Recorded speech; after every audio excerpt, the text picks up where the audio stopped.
우리 주변에 보면은 많은 물질을 가지고 있고 또 큰 키와 이렇게 누가 보더라도 잘생긴 또 이렇게 뛰어난 외모를 가지고 있고 탁월한 그런 재능을 가졌음에도 불구하고 주변 사람들에게 지탄받고 왕따를 당하면서 불행한 삶을 살아가는 사람들도 있습니다. 이런 사람들은 좋은 조건을 갖고서 복이 없는 그런 힘든 삶을 살아가는 그런 사람들입니다.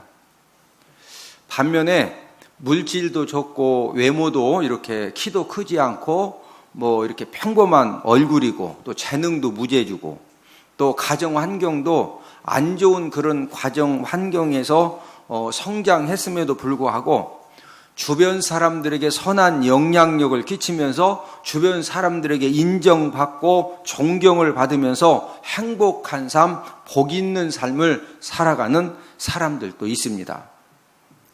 이래서 인생은 신비라고 말을 하는 겁니다. 우리가 객관적으로 생각할 때 좋은 조건들, 물질도 많고 뛰어난 외모와 또 그 다음에 탁월한 재능과 좋은 가정 환경을 가지고 있기 때문에 그런 사람들은 당연히 행복한 삶, 복된 삶을 살아야 되는데 그런 좋은 조건을 갖고도 불행한 삶, 복이 없는 힘든 삶을 살아가는 그런 이유가 뭐냐 이거죠.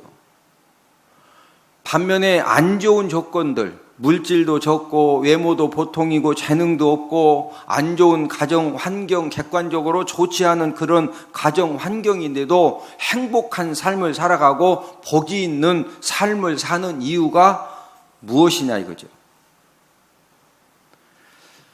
가족 사랑의 시 한 편을 소개를 해드리겠는데 온 가족이 모였습니다. 너무나 행복해 그 순간을 사진 속에 담았습니다. 오랜 시간이 흘러 그때의 사진을 다시 꺼냈습니다. 사진 속의 어머니는 가족 모두를 껴안고 있었습니다. 어머니 품에 자식 모두를 안고 싶어 정말 힘들게도 어머니는 겨우 모두를 안고 계셨습니다. 우리가 이 시의 내용을 가만히 음미해 보면은 어머니와 자녀들이 함께하는 이 가족에 대한 애틋한 사랑이 넘치는 시인데 이 시를 누가 지은지 아십니까? 예전에 우리나라를 떠들썩하게 만들었던 연쇄 살인범 유영철 씨가 지은 시인데 그가 살았던 원룸에서 발견이 되어졌습니다. 그는 초등학교 6년간 결석을 2차례만 할 정도로 성실한 그런 학생이었고 학교 성적은 중간이었습니다. 중학교를 다닐 때는 3년 개근을 했는데 이 생활기록부 평가에 1학년 때는 의리가 있고 활발한 학생이다. 2학년 때는 책임감이 강하고 규칙을 잘 지키는 학생이다. 3학년 때는 근면하고 성실한 학생이라는 평가를 받았습니다. 이런 그가 어떻게 해서 22명을 죽이는 연쇄 살인범이 되었을까요? 유영철 씨가 연쇄 살인범이 된 것에 대해서 일반 사회학자들은 고등학교 2학년 때 절도 사건 때문에 소년원에 수감되면서부터 시작되었다고 말을 합니다.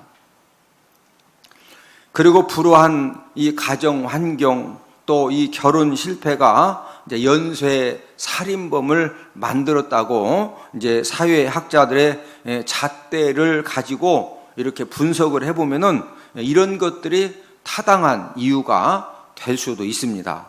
그러나 유영철 씨가 연쇄 살인범이 된 것은 그가 도둑질을 하다가 소년원에 수감이 되고 또 불우한 가정 환경에서 성장을 하고 또 결혼에 실패를 했고 이런 것들은 가지적이고 지엽적인 이유이지 근본적인 이유는 아닙니다. 유영철 씨가 연쇄 살인범이 되어진 근본적인 이유가 본질적인 이유가 무엇이냐 이거죠. 우리 주변에 보면은 객관적으로 어떤 사람들은 참 저분은 진짜 어려운 상황 속에서도 참 인생 성공했다, 이렇게 평가를 받는 사람도 있고, 이제 어떤 사람은 참 진짜 인생 참 그 힘들게 살아갈 수밖에 없구나, 이렇게 이제 그 실패 인생으로 이제 평가를 받기도 하는데, 여러분 좋은 환경에서도 성공하는 인생이 나오고 실패한 인생이 나오고, 나쁜 환경에서도 성공한 인생이 나오고 실패한 인생이 나오는데, 이 말은 사람이 성공 인생이 되어지고 실패 인생이 되어지는 데는 좋은 환경이 어느 정도 조금은 영향력은 미칠 수 있지만은 근본적인 원인은 절대로 아니라는 거죠. 저와 여러분들이 성공 인생이 되어지고 실패 인생이 되어질 수 있는 근본적인 원인, 근본적인 이유가 무엇이냐 이거죠. 오늘 본문에서는 이 부분을 우리에게 말씀을 해주고 있습니다. 오늘은 복 있는 삶을 사는 사람이라는 그런 제목을 가지고 우리가 함께 은혜를 나누도록 하겠는데, 첫 번째로 복 있는 삶을 살려면은 올바른 가치관을 가져야 합니다. 오늘 본문 1절에서는 복 있는 사람의 특징에 대해서 말씀을 하고 있는데, 자, 우리 본문 1절을 함께 읽습니다.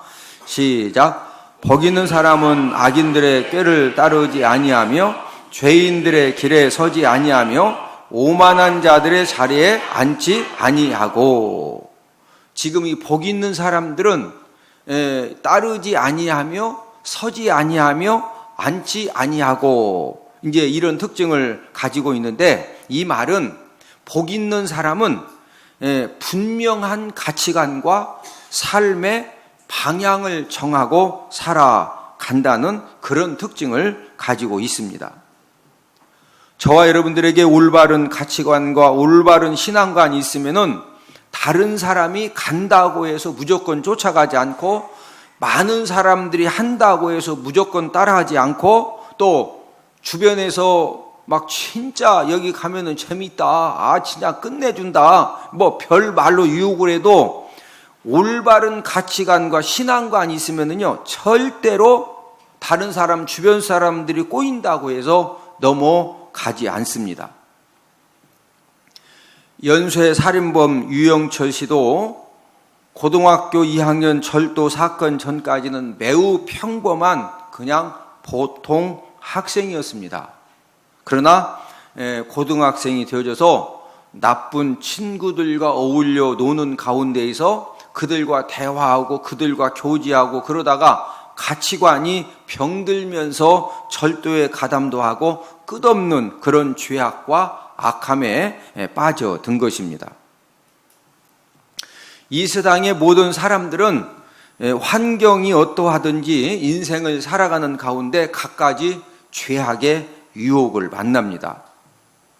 그러나 중요한 사실은 분명한 가치관과 분명한 신앙관이 이제 없으면은 사람들은 어떤 쪽으로 기울어지느냐 하면은 당장 막 주변에서 진짜 가면은 막 음악 뛰어 막 뒹굴어 막 해가지고 진짜 좋다, 아이 공짜라니까 공짜 이러면은요, 아이 가면은 그냥 막 음악 뛰어 뒹굴어 막 다 모든 게 공짜라 그러면은 얼른 이 세상의 대부분의 남자들은 가면 공짜고 좋다는데 그냥 이렇게 그쪽으로 휩쓸리게 되어 있습니다. 분명한 가치관과 신앙관이 없으면은 당장 물질에 유익함을 주는 그런 죄악 유혹 상황을 만나면은 힘없이 그쪽으로 휩쓸리게 되는 것입니다. 많은 물질도 가졌고 또 힘 있는 그런 권력도 가졌고 또 탁월한 그런 능력을 가진 사람이 이 건강한 가치관, 이 신앙적인 가치관이 있으면은요 자신도 살고 다른 사람도 살려내는 그런 역사를 감당을 합니다. 그러나 많은 물질을 가진 사람, 힘 있는 권력을 가진 사람, 탁월한 그런 능력과 재능을 가진 사람이 건강하지 못한 그런 가치관을 가지고 있으면은 본인만 죽는 것이 아니라 주변 사람들까지, 많은 사람들까지도 죽게 만든다는 거죠. 우리가 잘 아는 이 타이타닉호가 1912년 4월 10일 날 영국에서 미국 뉴욕으로 처녀 항해에 나섰는데 출항 나흘 만에 북대서양에서 침몰한 사건은 선장의 무리한 운항으로 생겨진 그런 대형 참사였습니다.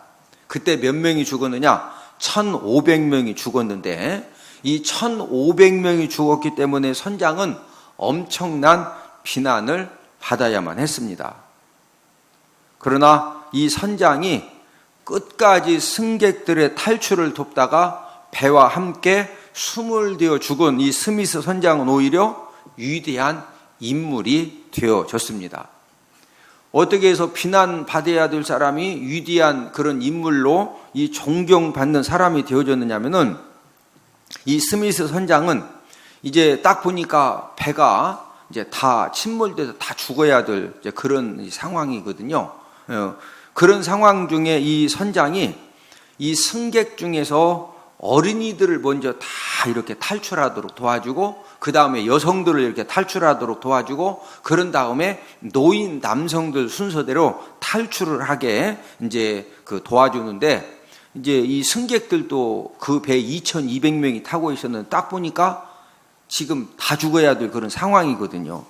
그러니까 다 죽어야 될 상황이니까 사람 심리가 다 죽을 상황에서도 아이고 뭐 2,200명 나만 죽나? 아이고 같이 죽을 사람 많네. 그래서 막 위로가 되고서 그 중에서 살고 싶어서 사람은요 본능적으로 남은 다 죽어도 나는 살고 싶은 겁니다. 그러니까 딱 보니까 다 죽게 생겼는데 그 중에서도 몇 사람은 살 수가 있으니까 이성을 잃어버린 승객들이 혼돈과 무질서에 빠지면서 이제 심각한 상황이 되니까 이 선장이 공포탄을 막 팡팡팡 쏘면서 질서를 유지를 시키면서 그가 유명한 말을 했습니다. 영국인답게 행동을 해라. 예? 우리는 영국인이다. 예? 우리가 지금 다 죽어야 될 그런 상황이지만 이 중에서도 우리가 영국인답게 행동을 하면은 여기서도 우리가 살 수가 있다. 그가 계속적으로 영국인답게 행동을 해라. 그래서 2,200명 가운데 1,500명이 숨졌지만은 이 스미스 선장의 책임감 있는 대응으로 700명의 목숨을 건졌습니다. 스미스 선장의 고향인 영국의 이 리치빌드는 그의 업적을 기르고자 이제 그 고향에다가 동상을 세워놨는데 그 동상에다가 그의 마지막 말인 영국인답게 행동하라. 이 말을 동상에 새겨 놓았습니다. 스미스 선장의 올바른 가치관은 2,200명이 죽을 그런 상황에서도 700명의 목숨을 살렸습니다.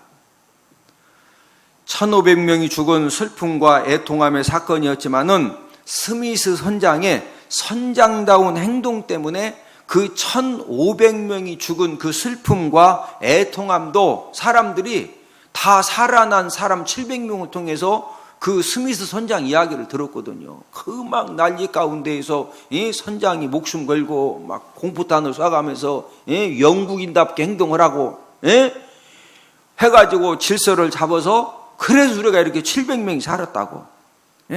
그런 간증을 들으면서 그 1,500명이 죽었음에도 불구하고 사람들이 치유를 받고 전 세계 사람들이 그 선장 때문에 감동을 받은 겁니다. 그래서 영화도 이제 만들어진 겁니다. 사람이 나이가 들어갈수록 가장 중요한 것이 무엇이냐? 우리가 생각할 때는 나이가 들어갈수록 돈도 있어야 되고 건강해야 되고 또 이렇게 외모도 좀 뛰어나야 노인정 가서도 이렇게 그냥 사람들한테 해서 황혼 결혼도 할 수가 있고 이렇게 생각할 수 있지만 나이가 들수록 가장 중요한 것이 뭐냐면요, 이 건강한 가치관과 올바른 가치관을 가지고 사는 겁니다. 저와 여러분들의 가치관이 올바르고 건강하면은 나만 사는 것이 아니라 다른 사람도 살려내는, 나 때문에 가족이 살고 나 때문에 만나는 사람들이 살아나고 나 한 사람 때문에 수많은 사람들이 살아나는 그런 역사가 일어나지만, 한 사람의 가치관이 병들고 잘못되면은 본인도 죽고 다른 사람들도 죽게 하는 그런 엄청난 이제 비극 참사가 생기는 겁니다. 일본의 아베 총리 한 사람의 가치관이 잘못돼 가지고 우리 한국에 대해서 백색 국가에서 제외를 시키고 이제 무역 보복을 하는 것 때문에 지금 우리나라도 엄청난 이제 여러 가지 어려움을 당해야 되고, 그럼 우리나라만 어려움을 당하느냐 이거죠. 예? 우리도 이제 양쪽 이렇게 하면은 피해는 우리가 더 당하지만, 우리도 좋다. 내 눈알 2개 뽑는다고 뽑아라. 나도 하나 뽑자. 사람 심리는, 우리 한국 사람들은 고춧가루 성질이 있어가지고 우리 한국 사람들이 성질 났다 하면은요, 눈알 2개 뽑혀도 나도 하나를 뽑자 이거요. 예? 그러면은 아니 서로가 눈알 2개 가지고 잘 사는 게 낫지, 남의 눈알 2개 뽑고 자기도 하나를 뽑히고 그래서 좋을 게 뭐 있냐고. 예? 한 사람의 가치관이 병들고 잘못되면은요, 영향력이 큰 사람일수록 그 한 사람 때문에 엄청나게 많은 사람들이 고통을 당하고 힘듦을 당하고 어려움을 당할 수밖에 없는 겁니다. 우리 가정에서도 보면은 한 사람이 잘못된 가치관을 가지고 도박을 하고 막 해서는 안 될 그런 행동을 하고 이상한 데 가서 돈 투자하고 잘못해가지고 온 집안 식구들이 그냥 전세방으로 사걸세 가가지고 이 무더운 여름날에 지금 에어컨 틀어도 더운 판에 선풍기 틀어놓고 막 그러고 있으니 가족들이 얼마나 힘드냐고. 복 있는 사람이 살려면은 저와 여러분들에게 이제 두 번째는 뭐가 중요하냐? 올바른 가치관의 중요성을 알아야 합니다. 미국 사람들의 사망 원인 1위는 동맥경화증이고, 그 다음에 이제 두 번째가 심장질환인데, 왜 이렇게 미국 사람들이 이 동맥경화증과 심장질환으로 많이 죽느냐면은 그 원인이 이제 담배 피는 거, 그 다음에 스트레스 받는 거, 또 운동 부족, 또 동물성 지방을 과다 섭취를 하기 때문에 이제 이런 질병으로 죽는데, 오신희 박사는 48명의 심장병 환자들을 대상으로 연구한 결과를 발표를 했는데, 이 심장병 환자들도 생활 구조 조정으로 치료가 가능하다는 겁니다. 어떻게 하면은 질병에서 치료를 받을 수가 있느냐? 고지방 음식, 또 인스턴트 식품 이 섭취량을 줄이고, 또 이제 담배 피우는 사람들을 담배를 끊고, 그 다음에 이제 운동을 매일매일 꾸준하게 하고, 또 마지막 중요한 것은 인간관계를 건강하게 맺고서 남편 관계, 또 이렇게 아내 관계, 또 자녀들과의 관계, 친구들과의 관계, 또 직장에서 이 사람들과의 관계를 통해서 사랑과 평화를 누리면은요, 심장 질환만 치료받는 것이 아니라 어떤 질병도 치료되어지는 그런 놀라운 이제 그 치료를 경험을 하게 된다는 거죠. 그런데 병원에 가서 약을 타다가 막 15개, 17개 먹으면서도 맨날 인스턴트 식품 먹고 담배 피우고 운동하지 않고 맨날 앉아서 TV 보고 누워서 TV 보고 배 깔고 TV 보고 운동하라기도 안 해. 그리고 맨날 인간관계는 맨날 부부간에 막 으르릉거리고 부모 자녀간에 그냥 막 눈에다가 레이저가 나와가지고 부모 자녀간에도 막 으르릉거리고, 여기 가도 으르릉 저기 가도 으르릉거리면은요, 약을 막 17개씩 먹고 50년 된 산삼을 일주일에 3뿌리씩 먹어도 건강이 치료가 된다. 더 아픈다? 더 아프다는 거예요. 더 아프다는 거예요. 그러면은 이런 생활 구조 조정을 누가 할 수가 있습니까? 건강의 중요성을 절감한 사람이 이런 생활 구조 조정을 통해서 내 건강을 찾을 수가 있는 거지, 건강의 중요성을 절감하지 못한 사람에게 만약에 인스턴트 식품 먹으면 안 된다, 고지방 음식을 먹으면 안 된다, 운동을 매일매일 열심히 해야 된다 자꾸 하면은요 잔소리가 되는 거예요. 그러면은 부부관계, 부모 자녀 관계, 친구 관계, 성도 관계가 오히려 갈등 관계가 이렇게 만들어지는 겁니다. 사람은 무슨 음식을 먹느냐가 굉장히 중요한데, 저와 여러분들이 먹는 음식을 딱 보면은요, 저분은 건강이 어떻겠다. 먹는 음식을 보면은 건강에 대한 이 답이 어느 정도 딱 나오는 겁니다. 저와 여러분들이 먹는 음식이 사람들의 세포와 피부와 혈관과 오장, 육부와 DNA를 건강하게도 만들고 병들게도 만드는 것이 저와 여러분들이 먹는 음식입니다. 건강의 중요성을 안 사람들이 이렇게 인스턴트 식품도 좀 줄이려고 노력을 하고 매일매일 뭐도 한다? 운동도 하는 거예요. 매일매일. 제가 이제 하여튼 그 일주일에 목요일하고 금요일 날은 제가 이 테니스채를 들고 테니스장에 가서 제가 운동을 진짜 열심히 해요. 이 무더운 여름날에도 운동 이제 저녁 때 운동으로 가면 3시간, 4시간, 5시간 테니스가 이게 좀 힘듭니다. 해도 가서 막 눈에다 힘을 쓰고서 제가 운동을 열심히 해. 왜 열심히 하느냐? 이제 저에 대해서 조금 아시는 분들은 제가 이제 일반 목사님들보다 사역 이 업무량이 굉장히 많습니다. 목회하죠. 전국을 다니면서 세미나 인도하죠. 학교 또 운영하죠. 또 부흥회 집회 인도 다니죠. 제가 진짜 목회도 열심히 하거든요.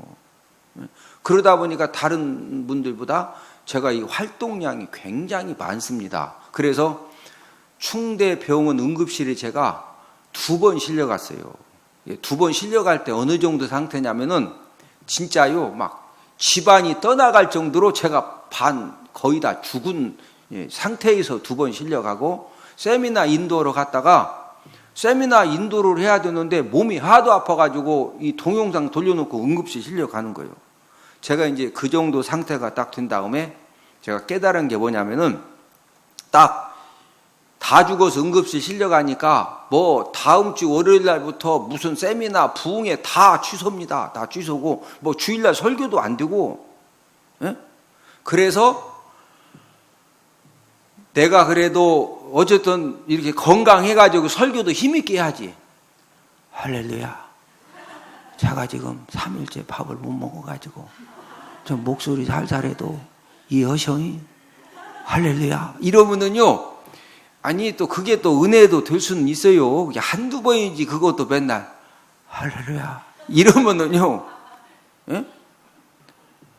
그래서 저는 이 운동의 중요성을 깨달았기 때문에 막 이 무더운 여름날에도 테니스채를 들고 가서 살살한다, 열심히 한다. 열심히 하는 거 돈 주고 허락해도 그거 못해요. 가서 막 테니스채 들고서 3시간, 4시간, 5시간 막 뛰어보라니까 이 무더운 여름날에. 보통 사람은요 잘못하면 또 그거 다 쓰러져요.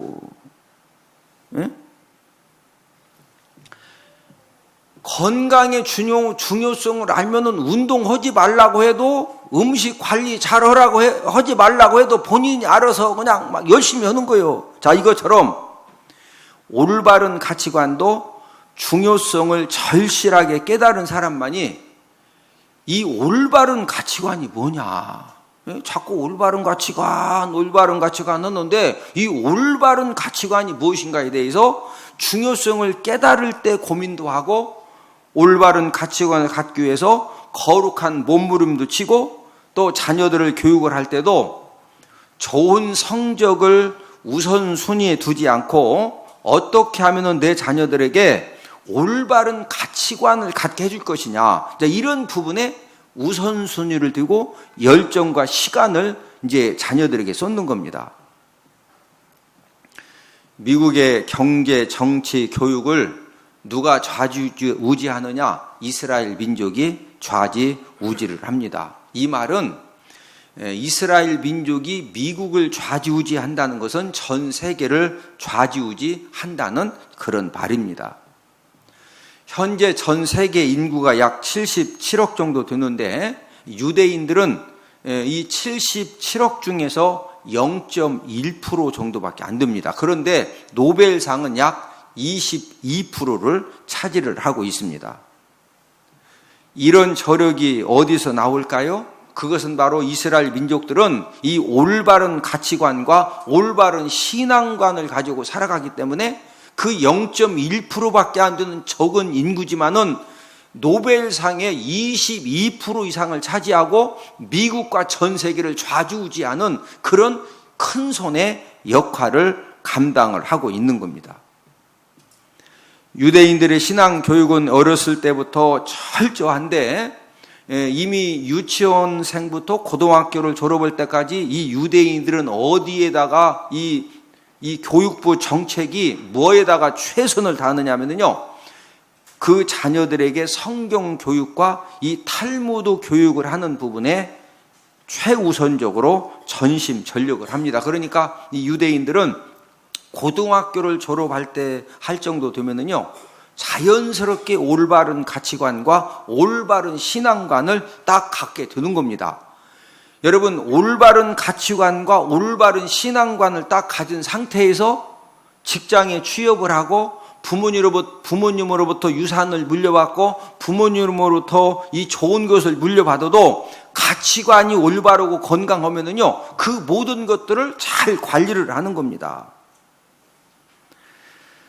올바른 가치관과 신앙관을 가진 국민들이 많다 보니까 전 세계 약 77억 인구의 0.1%에 해당하는 적은 민족이지만은 지금 현재의 뒤에서 보이지 않는 큰 손을 이제 가지고 미국과 전 세계를 좌지우지하는 그런 힘 있는 민족이 된 것입니다.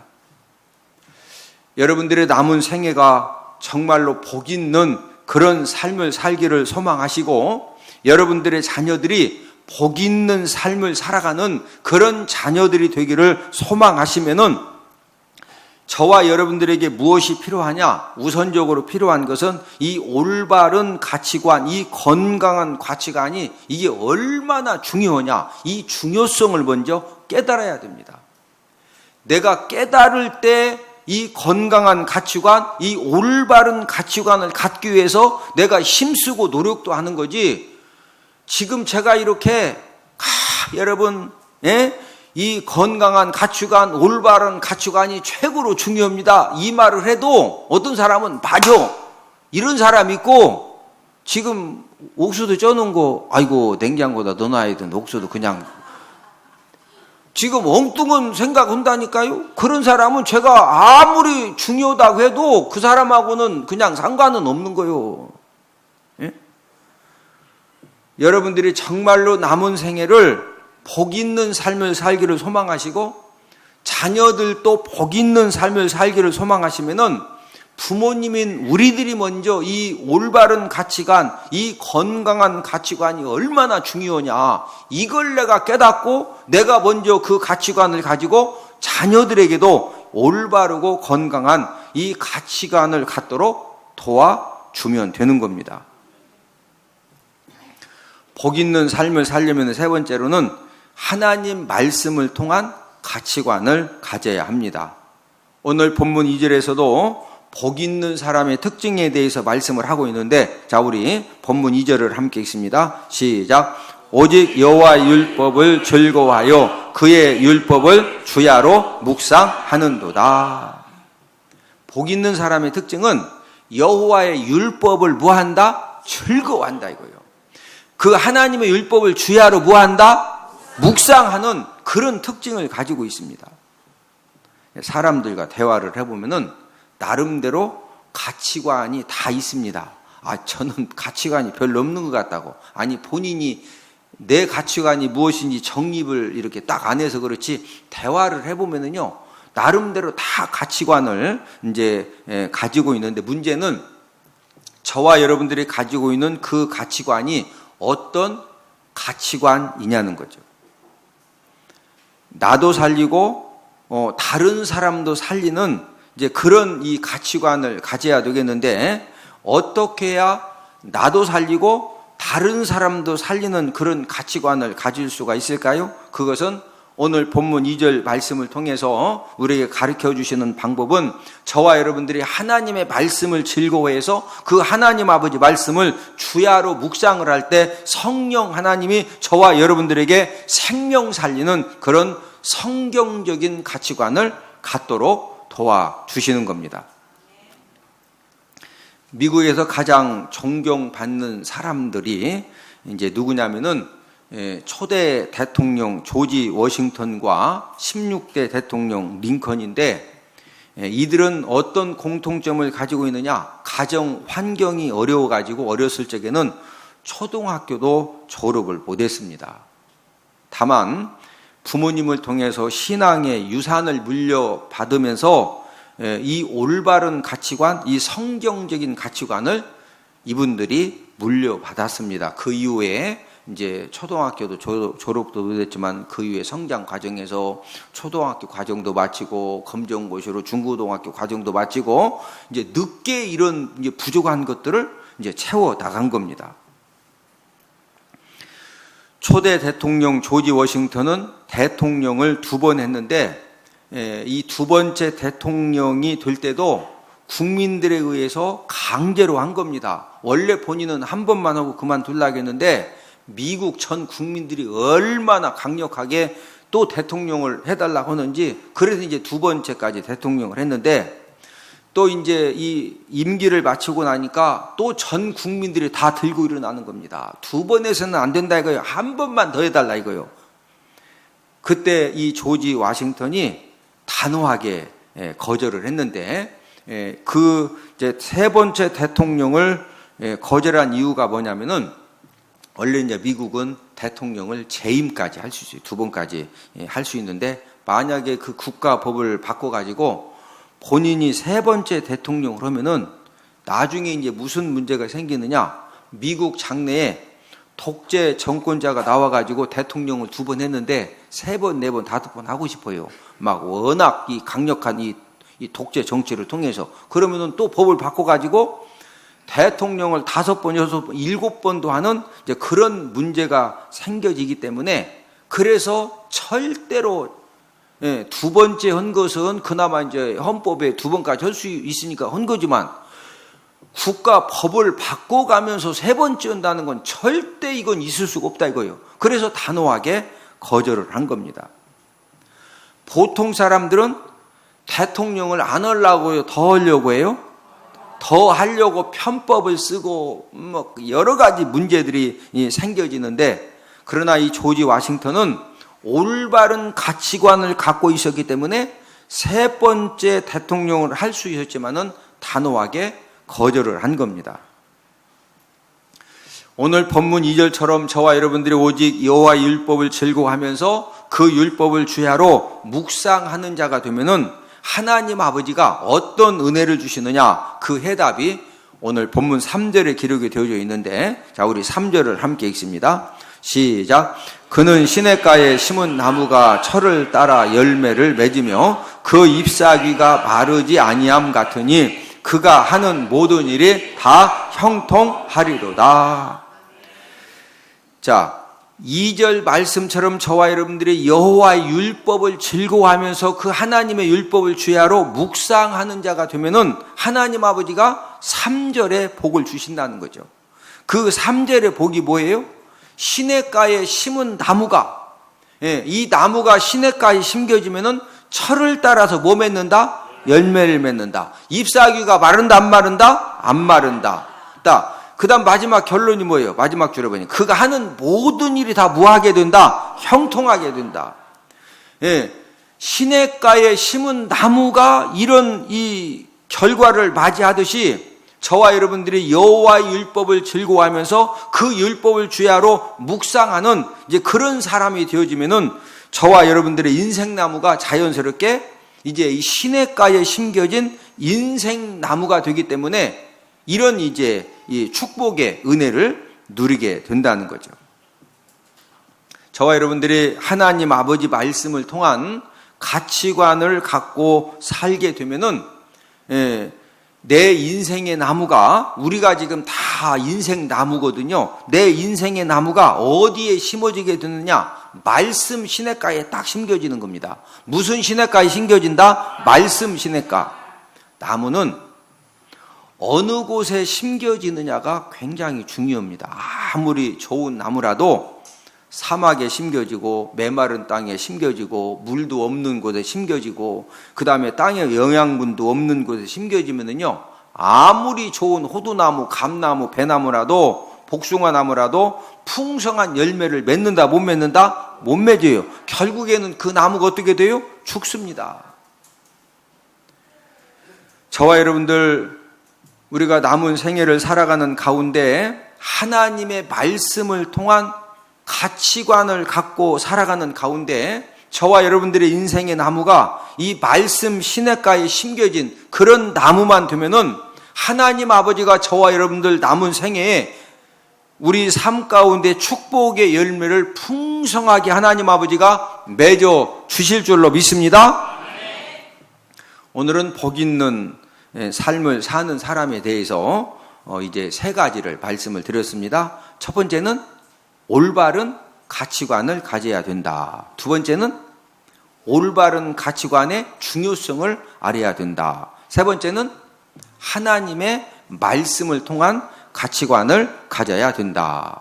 저와 여러분들이 남은 생애를 하나님의 말씀을 통한 올바른 가치관을 가지고 살면은 당장은 왜 사람들이 이 성경적인 이 올바른 가치관을 사람들이 왜 갖지 못하느냐면요, 우리가 이 하나님의 말씀을 통한 이 올바른 가치관을 이렇게 갖고서 성경을 보면은요, 당장은 고난의 잔을 마시라는 거예요.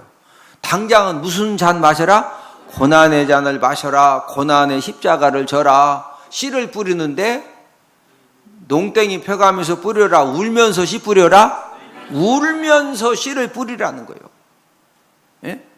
그러니까 저와 여러분들이 이 하나님의 말씀을 통한 올바른 가치관을 가지고 살려면은요, 당장은 고난의 잔을 마셔야 되고 고난의 십자가를 져야 되고 울면서 씨를 뿌려야 되고, 이제 이러다 보니까 사람들이 자꾸 이렇게 안 가지려고 그러는 거예요. 그러나 중요한 것은 저와 여러분들이 하나님 아버지 말씀을 통한 올바른 가치관을 가지고 살면은 하나님 아버지가 저와 여러분들 인생 나무에 하나님 아버지가 축복의 열매를 맺게 해주시고 생명의 열매를 맺게 해주시고, 그래서 나만 사는 것이 아니라 다른 사람까지 살리는 그런 하나님의 역사가 저와 여러분들을 통해 일어나게 되는 줄로 믿습니다. 저와 여러분들만 사는 것이 아니라 나 한 사람의 인생 나무에 축복의 열매가 풍성하게 맺어지고 생명의 열매가 풍성하게 맺어진 것 때문에 나 한 사람 때문에 내 가족들이 살아나고 나를 만나는 사람들마다 생명을 얻고 살아나는 그런 역사가 있어지기를 주님의 이름으로 축복을 드립니다.